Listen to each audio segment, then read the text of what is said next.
Pureza de coração, por Thomas Watson. Bem-aventurados os puros de coração, porque verão a Deus. Mateus capítulo 5, versículo 8. O Deus Santo, que é de olhos mais puro do que para contemplar a iniquidade, clama aqui por pureza de coração. E para aqueles que estão adornados com esta joia, ele promete uma visão gloriosa e beatífica de si mesmo. Eles verão a Deus. Duas coisas devem ser explicadas sobre a natureza da pureza, o tema da pureza. Primeiro, a natureza da pureza. A pureza é uma coisa sagrada e refinada. Ela permanece diametralmente oposta a qualquer contaminação. Deve distinguir os vários tipos de pureza. Primeiro, existe uma pureza primitiva que está original e essencialmente em Deus. Assim como a luz está no sol, santidade é a glória da divindade, glorioso em santidade. Êxodo capítulo 15, versículo 11. Deus é a origem, padrão e propósito de toda a santidade. Segundo, existe uma pureza criada. Assim, a santidade está nos anjos e já esteve em Adão. O coração de Adão não tinha a menor mancha ou mancha de impureza. Chamamos puro aquele vinho que não tem mistura, e aquele ouro puro que não tem impurezas misturadas com ele. Tal era a santidade de Adão. Era como o vinho que sai da uva, sem mistura. Mas isso não pode ser encontrado na terra. Devemos ir para o céu por isso. Terceiro, existe uma pureza evangélica, de onde a graça é misturada com algum ouro semelhante ao pecado no minério, como o vinho que contém resíduos, como pano fino sem defeito, como a imagem de Nabucodonosor, parte de prata e parte de barro. Daniel capítulo 2, versículo 35. Essa mistura de Deus chama de pureza no sentido do evangelho, como pode-se dizer que um rosto que tem algumas sardas é justo. Onde há um estudo da pureza e uma aversão a nós mesmos pela nossa impureza. Isso é ser puro de coração. Alguns, por serem puros de coração, entendem a castidade, outros a sinceridade. Salmos capítulo 32, versículo 2. Mas suponho que a pureza aqui deva ser tomada num sentido mais amplo para os vários tipos e graus de santidade. Diz-se que são puros aqueles que são pessoas consagradas, tendo o óleo da graça derramado sobre eles. Essa pureza está muito errada. Civilidade e moralidade não são pureza. Um homem pode estar revestido de grandes virtudes morais, como justiça, caridade, prudência, temperança, e ainda assim ir para o inferno. Profissão não é pureza. Um homem pode ter um nome para viver e ainda assim está morto. Apocalipse capítulo 3, versículo 1. Ele pode ser dominado pela civilidade e adornado pela profissão, mas o diabo pode habitar na casa. O cometa em chamas não é uma estrela. A língua do hipócrita pode ser de prata, mas seu coração é de pedra. A pureza consiste em duas coisas: retidão de espírito, uma santidade premiada no julgamento, Salmos capítulo 119, versículo 30. Conformidade de vontade, um abraço de santidade nas afeições, Salmos capítulo 119, versículo 97. Uma alma pura é moldada no molde da santidade. A santidade é um sangue que corre em suas veias. Segundo, o assunto da pureza. Coração, puro de coração. A pureza do coração não exclui a pureza da vida, assim como a pureza da fonte não exclui a pureza da corrente. Mas isso é chamado de pureza de coração, porque o coração é a coisa principal na verdadeira religião, e não pode haver pureza de vida sem ele. O grande cuidado do cristão deve ser manter o coração puro, pois preservaria especialmente a fonte de ser envenenada. Em um duelo, um homem irá principalmente guardar e cercar seu coração. Então, um cristão sábio deve, acima de tudo, manter seu coração puro. Tome cuidado para que o amor ao pecado não entre aí, para que não seja fatal. Os cristãos devem, acima de tudo, respirar pela pureza do coração, conservando o mistério da fé com uma consciência pura. 1 Timóteo capítulo 3, versículo 9. A justificação causa a nossa felicidade, a santificação a evidência. Primeiro, as razões para a pureza. 1. Pureza é algo exigido nas Escrituras. Sede santos porque eu sou santo. 1 Pedro capítulo 1, versículo 16. Não é apenas o ministro que ordena que você seja santo, mas o próprio Deus exige isso. O que Deus santo faria com os servos ímpios? Segundo, por causa dessa condição imunda e amaldiçoada em que nos encontramos, antes que a pureza seja operada em nós. Somos um pedaço de barro e pecado misturados. O pecado não apenas nos cega, mas também nos contamina. É chamado de imundície. Tiago capítulo 1, versículo 21. E para mostrar quão imundo é comparado a uma praga do coração. 1 Reis capítulo 8, versículo 38. A corrupção. Deuteronômio capítulo 32, versículo 5. Ao vômito. 2 Pedro capítulo 2, versículo 22. A crianças indefesas chutando em seu próprio sangue. Ezequiel capítulo 16, versículo 6. E a um pano menstrual. Isaías capítulo 30, versículo 22, que, como diz Jeremias, era a coisa mais contaminada sob a lei. Todas as advertências legais designadas por Deus serviram apenas para lembrar aos homens sua repugnância antes de serem lavados no sangue de Cristo.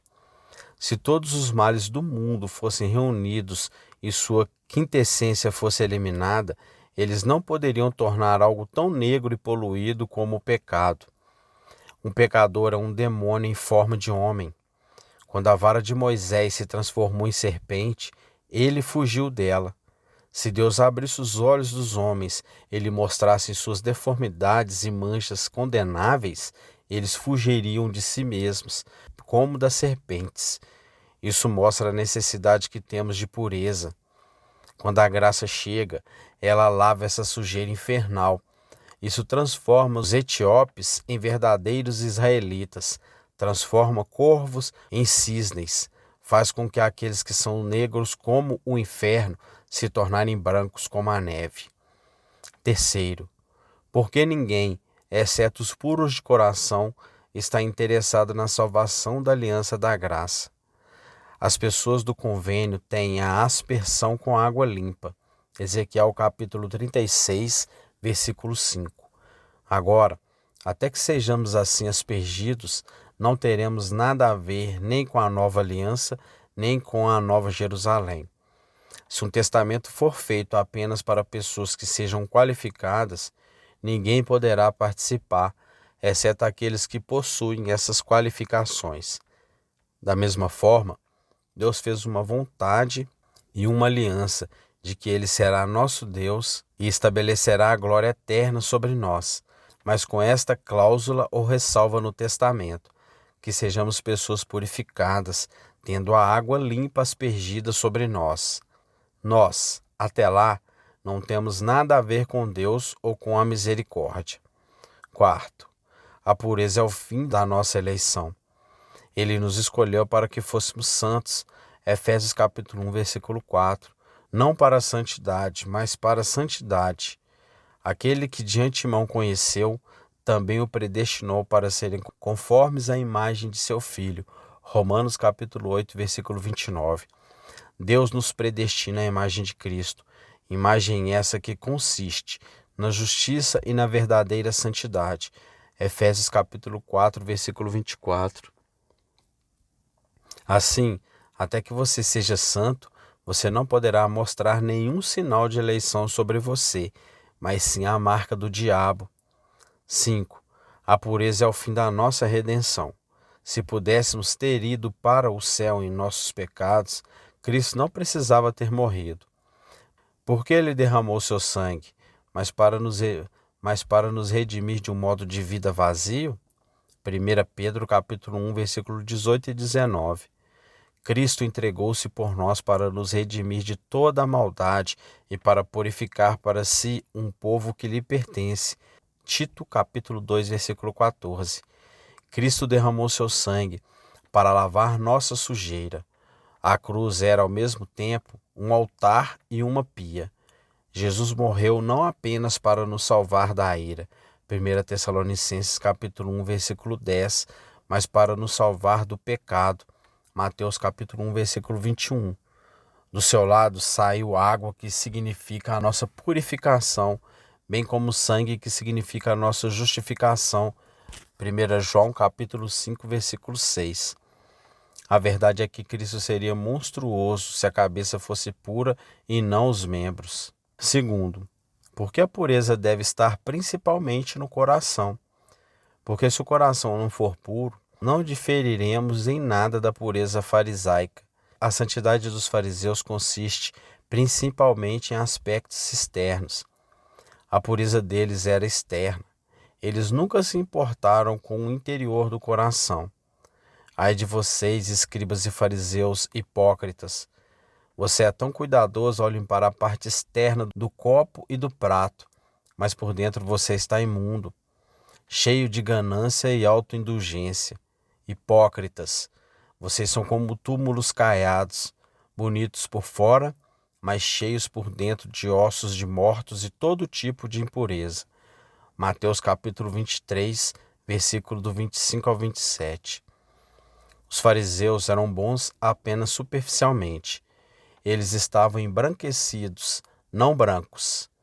Eram como um poste podre coberto de tinta fina. Eram como uma chaminé de ouro, mas dentro de nada além de fuligem. Salviano reclama de tais hipócritas que tinham Cristo em suas bocas, mas não em suas vidas. Devemos ir mais longe. Seja puro de coração, como a filha do rei, toda gloriosa por dentro. Salmos capítulo 45, versículo 13. Caso contrário, a nossa é apenas uma pureza farisaica. E Cristo diz: pois eu vos digo que, a menos que a vossa justiça supere a dos fariseus e dos mestres da lei, certamente não entrareis no reino dos céus. Mateus capítulo 5, versículo 20. O coração deve ser mantido especialmente puro, porque o coração é a sede principal, o local de residência de Deus. Deus habita no coração. Ele dedica o coração ao seu próprio alojamento. Isaías capítulo 57, versículo 15, Efésios capítulo 3, versículo 17. Portanto, deve ser puro e santo. O palácio de um rei deve ser protegido de contaminação, e especialmente o seu trono. Quão santo deveria ser isso, se o corpo é o templo do Espírito Santo. 1 Coríntios capítulo 6, versículo 19. O coração é o santo dos santos. Tome cuidado para não contaminar a sala onde Deus habita principalmente. Deixe aquele quarto ser lavado com lágrimas sagradas. O coração deve ser especialmente puro, porque o coração que santifica tudo o que fazemos. Se o coração é santo, tudo é santo. Nossas afeições são santas, nossos deveres são santos. O altar santifica a oferta. Mateus capítulo 23, versículo 19. O coração é o altar que santifica a oferta. Os romanos evitaram que suas fontes fossem envenenadas. O coração é a fonte de todas as nossas ações. Vamos proteger esta primavera de veneno. Seja puro de coração. Veja aqui o que é essa beleza que embeleza uma alma aos olhos de Deus, a saber, a pureza do coração. Você é apenas um leproso espiritual, até que seja puro de coração. Deus está apaixonado pelo coração puro, pois ele vê sua própria imagem desenhada ali. A santidade é a glória dos anjos. Eles são puros espíritos virgens. Tire a pureza de um anjo e ele será apenas um demônio. Você que é puro de coração, tem a glória dos anjos brilhando em você. Você tem o bordado e a obra do Espírito Santo sobre você. O coração puro é o paraíso de Deus, onde ele tem prazer em caminhar. É o seu céu menor. A pomba deleita-se com um ar mais puro. O Espírito Santo que desceu em forma de pomba deleita-se na alma mais pura. Deus diz dos puros de coração, como de Sião: este é o meu descanso para sempre, aqui habitarei. Salmo capítulo 132, versículo 14. Deus ama a pele mais linda. Os puros de coração são a noiva de Cristo, adornada e enfeitada com as joias da santidade. Você arrebatou meu coração com um de seus olhos. Cânticos capítulo 4, versículo 9. Seus olhos, isto é, suas graças, estes como uma corrente de diamantes, atraíram meu coração para você. De todos os corações, Deus ama mais o coração puro. Você que se veste com o espelho da palavra e adorna a pessoa escondida do seu coração. 1 Pedro capítulo 3, versículo 4. É muito precioso aos olhos de Deus, embora você possa ter os olhos tão turvos quanto Lia, ou como coxo, como Barzilai. No entanto, sendo puro de coração, você é o espelho da beleza e pode dizer: ainda assim serei glorioso aos olhos do Senhor. Isaías capítulo 49, versículo 5. Como isso pode aumentar a estima da pureza? Esta é uma beleza que nunca desaparece e que faz com que o próprio Deus se apaixone por nós. Se devemos ser puros de coração, então não devemos descansar na pureza exterior. A moralidade não é suficiente. Um porco pode ser lavado, mas ainda assim é um porco. A moralidade apenas lava um homem, a graça o transforma. A moralidade pode brilhar aos olhos do mundo, mas difere tanto da pureza como uma pedra difere do diamante. A moralidade nada mais é do que espalhar flores sobre um cadáver. Um homem que é altamente moral é apenas um demônio domesticado. Quantos fizeram da moralidade o seu salvador? A moralidade será condenada, assim como o vício hediondo. Um barco pode ser afundado tanto com ouro quanto com esterco. Observe duas coisas. Primeiro, a pessoa moral. Embora não cometa pecados graves, ainda assim não é sensível aos pecados do coração. Ela não discerne a lei em seus membros. Romanos capítulo 7, versículo 23. Ele não se preocupa com a incredulidade, a dureza de coração, a vaidade de pensamentos. Ele abomina os pecados da prisão, não os pecados do evangelho. Segundo, a pessoa moral se levanta contra a santidade. A cobra tem uma bela aparência, mas tem uma picada mortal. O homem moral é justo, mas tem uma antipatia secreta contra os caminhos santos de Deus. Ele odeia a graça tanto quanto o vício. O zelo é tão odioso para ele quanto a impureza. Não se deve descansar na moralidade. O coração deve ser puro. Deus faria com que Arão lavasse as partes internas do sacrifício. Levítico capítulo 9, versículo 14. A moralidade apenas lava o exterior. O interior deve ser lavado. Bem-aventurados os puros de coração. Vamos nos colocar em julgamento, quer sejamos puros de coração ou não. Aqui mostrarei os sinais de um coração impuro. Então, sinais de um coração puro. Primeiro, sinais de um coração impuro. Um coração ignorante é um coração impuro. Ser ignorante do pecado ou de Cristo indica impureza de coração. Naás, o amonita, faria uma aliança com os homens de Jabes Gileade, para que pudesse arrancar-lhes o olho direito. 1 Samuel capítulo 11, versículo 2. Satanás deixa aos homens o olho esquerdo. No conhecimento mundano, eles são bastante perspicazes, mas o olho direito do conhecimento espiritual está bastante prejudicado. 2 Coríntios capítulo 4, versículo 4. A ignorância é a fortaleza de Satanás. Atos capítulo 26, versículo 18. Os demônios estão presos em cadeias de trevas. Judas capítulo 6. Assim são todas as pessoas ignorantes. É impossível que um coração ignorante seja santo.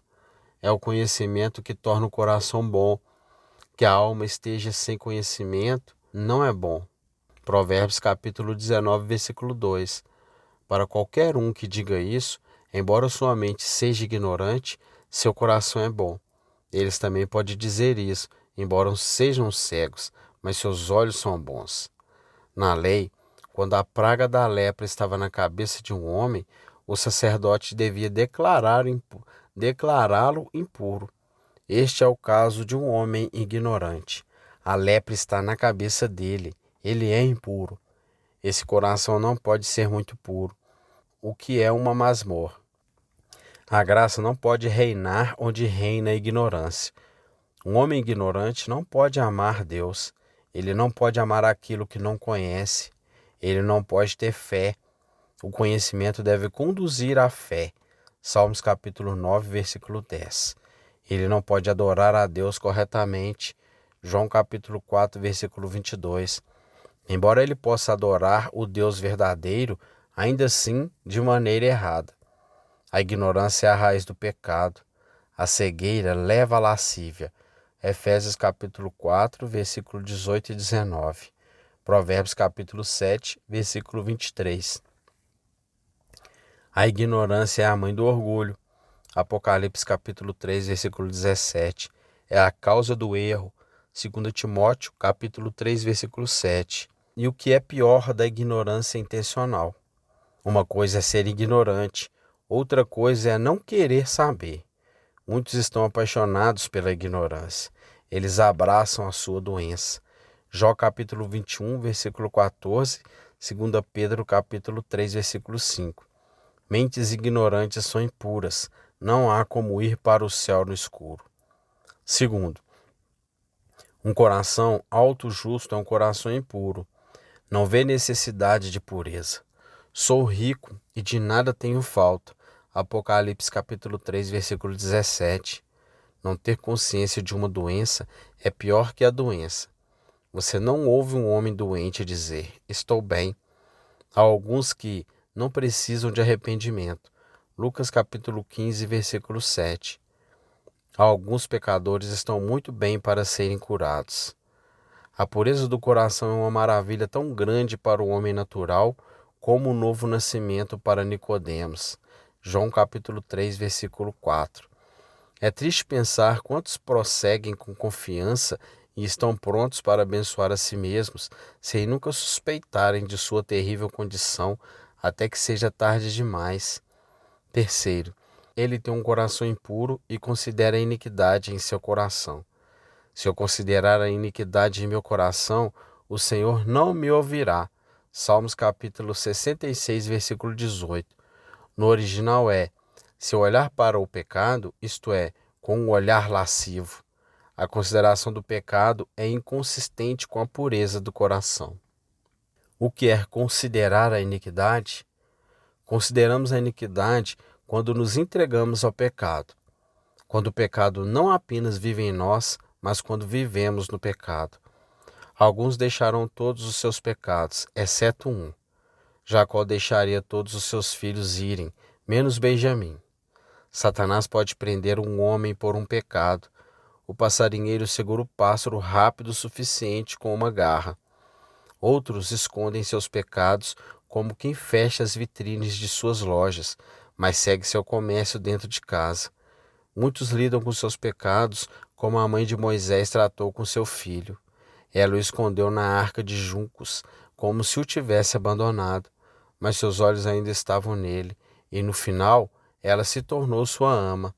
Êxodo capítulo 2, versículo 9. Da mesma forma, muitos parecem abandonar seus pecados, mas apenas os escondem dos olhos dos outros. Seu coração ainda os persegue, e finalmente eles amamentam seus pecados. Considerar a iniquidade é deleitar-se com a iniquidade. Embora um filho de Deus peque, ele não se deleita no pecado. Eu faço exatamente o que odeio. Romanos capítulo 7, versículo 15. Mas as almas impuras recriam o pecado. Eles deleitam-se na maldade, 2 Tessalonicenses capítulo 2, versículo 12. Nunca alguém se alimentou com mais prazer de uma refeição que ama do que um homem ímpio se alimenta do fruto proibido. Este prazer do pecado mostra que a vontade está no pecado, e a vontade é a regra e a medida da ação. Considerar a iniquidade é fazer provisão para o pecado. Não façais provisões para a carne, para satisfazer as suas concupiscências. Romanos capítulo 13, versículo 14. Os ímpios atendem às suas concupiscências. É uma metáfora tirada de algo como prover uma família, alimentá-la. A palavra grega aqui significa projetar e planejar na mente como realizar algo. Isto é, para fazer provisões para a carne. Quando alguém estuda para satisfazer a carne e fornecer combustível para a luxúria. Assim, Amon fez provisões para a carne, segundo Samuel capítulo 13, versículo 5. Ele finge estar doente e sua irmã, Tamar, deve ser sua enfermeira. Ela deve cozinhar e servir a comida para ele. Por esse meio, ele contaminou a virgindade dela. É triste quando a preocupação dos homens não é ser santo, mas satisfazer a luxúria. Considerar a iniquidade é dar-lhe respeito e entretenimento, como Ló mostrou respeito pelos anjos. Ele se curvou com o rosto voltado para o chão e disse: Eis agora, meus senhores, entrem, eu lhes imploro. Gênesis capítulo 19, versículo 2. Quando o Espírito de Deus vem, ele é repelido e entristecido. Mas quando a tentação chega, o pecador se curva diante dela, abre os portões e diz: Entre aqui, meu Senhor. Isso é considerar a iniquidade. Diz-se que ele considera o pecado aquele que não considera as ameaças de Deus contra o pecado. Lemos sobre 7 trovões emitindo suas vozes. Apocalipse capítulo 10, versículo 3. Quantos trovões nas Escrituras emitem sua voz contra o pecado? Certamente Deus esmagará as cabeças de seus inimigos, as coroas cabeludas daqueles que continuam em seus pecados. Salmos capítulo 68, versículo 21. Aqui está uma escritura trovejante, mas os pecadores não temem esse trovão. Deixe o ministro vir como Boanerges, vestido com o espírito de Elias, e denunciar todas as maldições de Deus contra os pecados dos homens. Eles não têm consideração por isso. Eles podem rir do tremor de uma lança. Jó capítulo 41, versículo 29. Isto é, para considerar a iniquidade e argumentar um coração impuro. Um coração incrédulo é um coração impuro. A Escritura chama isso expressamente de um coração mau e incrédulo. Hebreus capítulo 3, versículo 12. Um coração incrédulo é mau no mais alto grau. Está cheio de veneno do inferno. A incredulidade é a mistura suja de todos os pecados, a raiz e o receptáculo do pecado. A incredulidade é um pecado que afronta a Deus. Isso coloca mentira sobre Deus. Isso questiona o seu poder. Salmo capítulo 78, versículo 19. Misericórdia e verdade. Aquele que não crê em Deus, na verdade chama Deus de mentiroso. 1 João capítulo 5, versículo 10. Não lhes der arrependimento, certamente serão excluídos do acampamento do céu.